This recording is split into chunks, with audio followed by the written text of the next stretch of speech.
Бишкек шаарында канча скорый бар? Сизде маалымат барбы?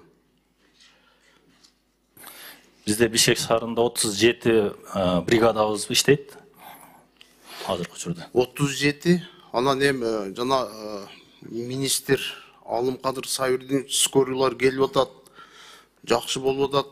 Скорыйда өтө жумуш жакшы деп эле бир топ жыйындарда мактанып кетти эле да. Мен 24 октябрда bir кошунам ооруп калып, скорый чакырсак такыр келбей койду да. 4 саат күттүк.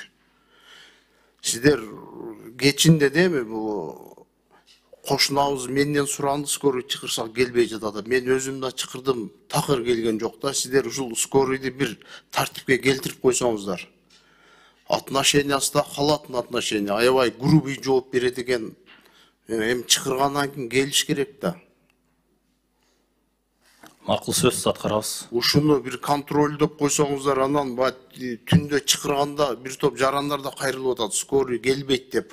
Ошо түндө бир өзүңүздөр оперативно барып текшерип көрсөңүздөр, ал жерде кандай шарттарда отурушат, укташабы, эми жооп бериш керек. Ооругандан, биздин жарандар ооругандан скорыйга кайрылат да. Алар мамлекеттен айлык алып атат. Ушуну тартипке келтириш керек. Өзүңүздөр да бир барып түндө бир текшерип көрсөңүздөр, канча скорый бар, канчасы иштеп атат, канчасы выездге кеткен. Ушу боюнча сизден өтө сураныч, бир тартипке келтириңиздер бул скорый. Болбосо ошол скорыйда иштеген жетекчини алмаштырыш керек андачы. Сөз колго алабыз.